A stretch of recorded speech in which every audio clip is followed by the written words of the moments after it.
Hey y'all, welcome to Freedom Makers. I'm Amanda and today I'm dealing with a huge bushel of apples.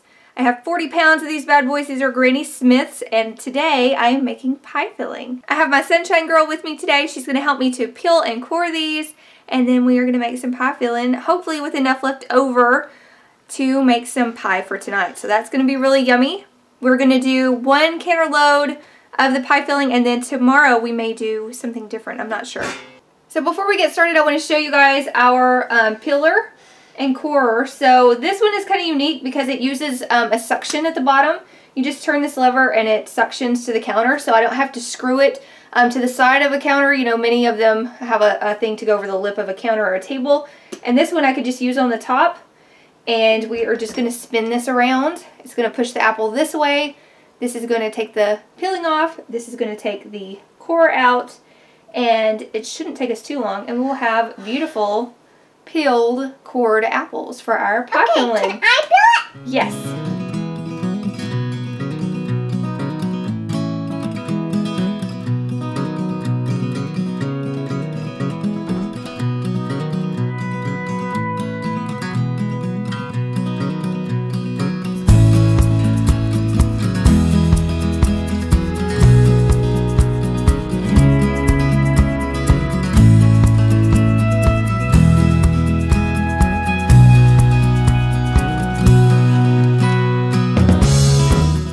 Okay guys, so I forgot that this also spiralizes it, and it didn't do a great job at peeling it. So the core is out, it's in spirals, which would work out for a couple other things that I had thought about doing, but for pie filling, this is going to be a pain in the tail. So we may go old school with this. It's really not taking me very long to get through these. It's a pretty quick process. See, that one's beautiful. I always cut mine in quarters. This is how I slice it, like when we just have sliced apples as well. And you just take out the core.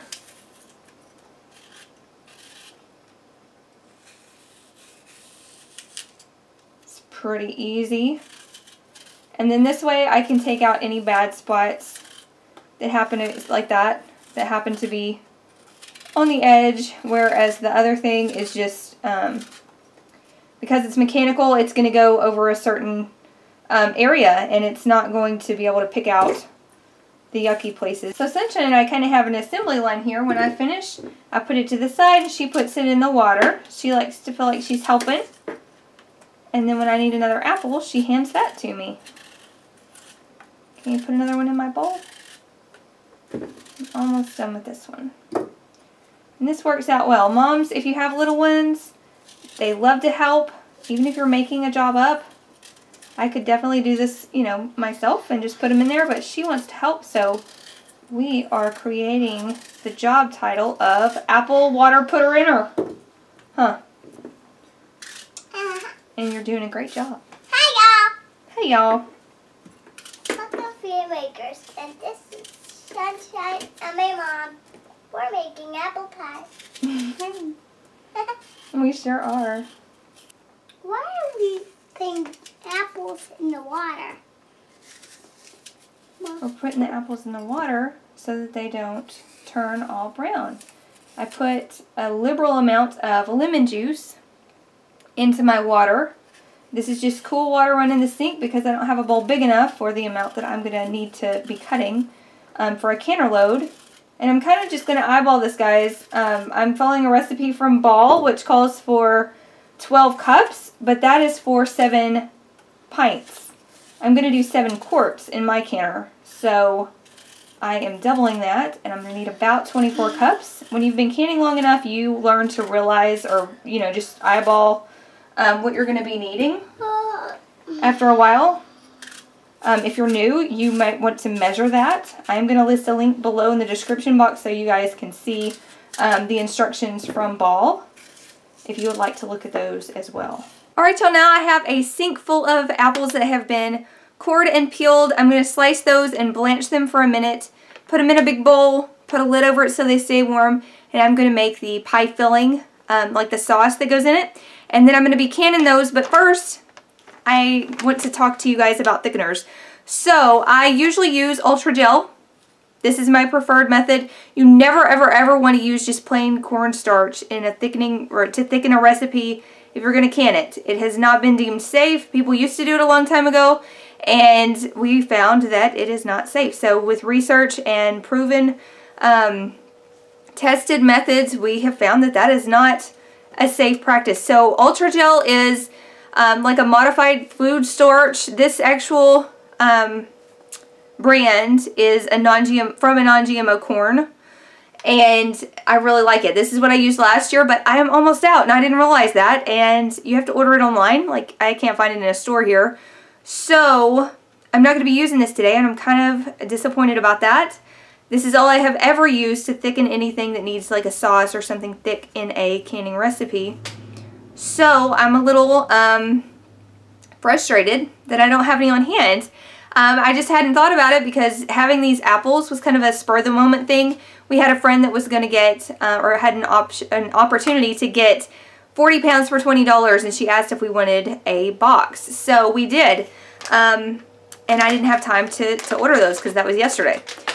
So we're not using the Ultra Gel this time. Instead, I am hoping that these apples have enough pectin naturally to kind of create a little bit of their own sauce. But I'm not going to take any chances on my pie filling, you know. So instead, I am going to put a little bit of Sure-Gel in there. This is just pectin, fruit pectin. And so I know that this can be canned. There is a lot of controversy around different thickening methods. This is definitely not the same thing as this.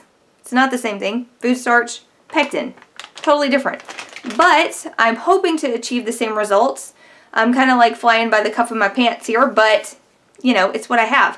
So, I don't want my apples to ruin. I'm going to be using the Sure-Gel. I do urge you, though, to do your own research. I have researched this to death in the past. Last year, when I finally decided to go with the Ultra Gel and not use cornstarch, I did a ton of research.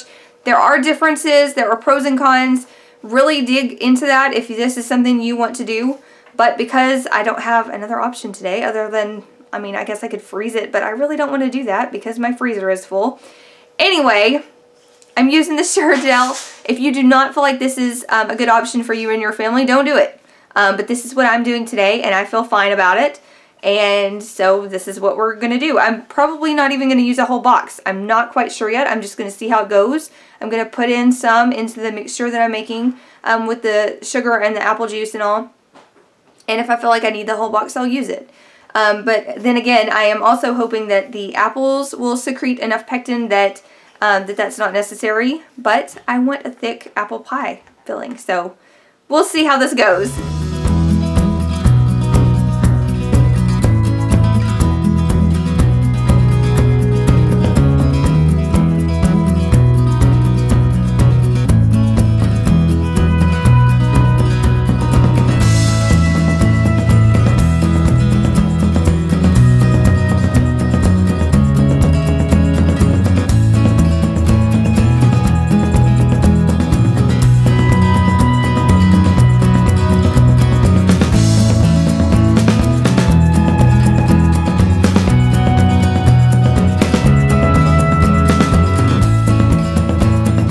Okay, in my large 8-quart stock pot, I have 4½ cups of sugar.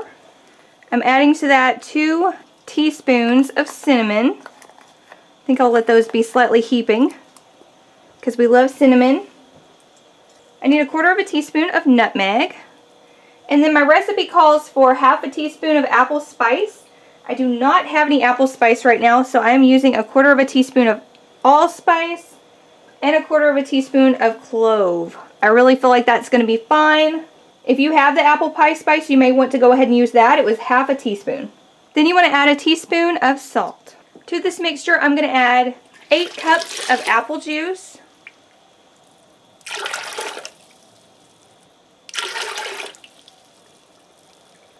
This is unsweetened apple juice. And 1 cup of lemon juice. I'm just stirring this well. And then I'm going to add in a little bit of the Sure-Gel while my apples are still blanching. I'm getting those all blanched, and then I will add those into this mixture. Alright y'all, I did decide to go ahead and put the entire packet of Sure-Gel in here because it was not getting thick enough. So this is starting to thicken up quite nicely. I did add a pat of butter to this just as if I was making jelly. And I feel like that's going to be fine. It is getting a little thicker. So in just a few minutes I'm going to put my apples in. As this cools, it's probably going to get much thicker just like with jelly. I just want to make sure that this is not going to scorch, so I have it down very, very low now. It was at a boil. I just brought this to low. I am blanching my last batch of apples right now, and then I'm going to dump those all into this pot.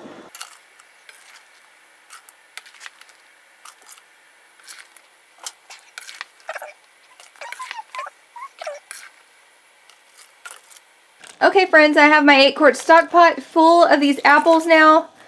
I'm going to let these simmer for just a few minutes, and then I'm going to fill my hot and sanitized jars and get these canning.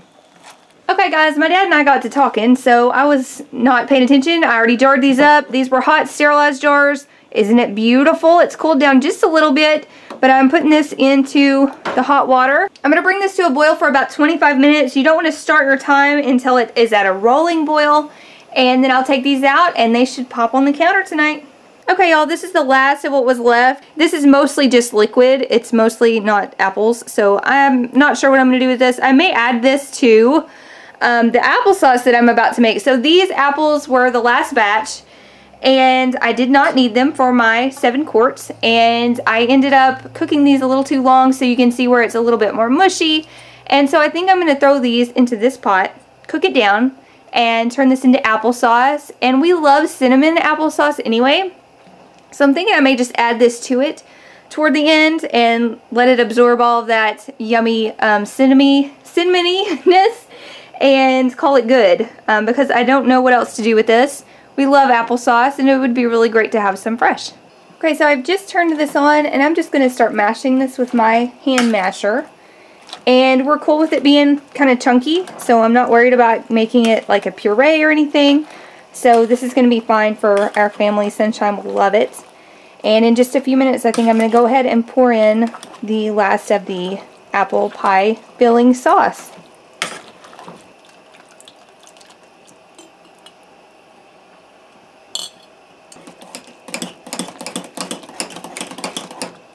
Okay, so I'm going to let this just cook down for a little while. I think it's going to be delicious, and I think Sunshine is going to love it for breakfast in the morning.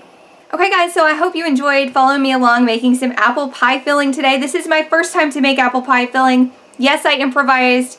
I hope nobody jumps on me for that. If you have to improvise, sometimes it's okay. I know a lot of times in canning people are not sure. That's why it's important to understand the rules of canning before you decide to do anything like that. But if you're not sure about something, don't do it. That's my advice. Also, do your research so that you can make sure that you're doing what's best for your family. I'm doing what I feel is best for my family, and that's okay. If you don't agree with using the Sure Gel instead of the Ultra Gel, that's okay. That is totally okay. So I've also got some applesauce simmering on the stove. That is going to be amazing. I think we'll have that for breakfast in the morning. I'm about to pull these jars out of the canner. That's almost done, and I'll show you guys that when it's through. Thank you guys so much for stopping by and sharing some time with me. Tomorrow I'll be working on the rest of these apples. I only got through about half of this bushel. And so tomorrow we'll see what else I can create with the rest of them. So I'm going to get those jars out of the canner now and show you the final result. Okay guys, these all just came out of the canner, 7 quarts. And look how pretty this is. Look at that, y'all. That is beautiful. I am loving this. We're really excited to have this. As you can see, I also probably need to make some banana bread. I still have more apples to take care of tomorrow. I have applesauce on the burner back there that's cooling that I'll have to put away. We will eat that pretty quick though, so I'm going to put that in the fridge. Sunshine already had a bite, and it is delicious. And for dinner tonight, we are having home canned vegetable soup, and then I took some of the brisket that I canned and tossed in this as well. So we have a vegetable beef soup that took me about, 2 minutes to dump in a pot. So that's a huge blessing, and this is why I can on crazy days when I am canning up a storm in my kitchen. It really helps to have something I can just plop in a pan. So this is going to be yummy. Most of this is from our own homegrown food from the summertime, and it's just going to be wonderful. So I'm really looking forward to this. Thank you guys so much for stopping by. I'll see you tomorrow.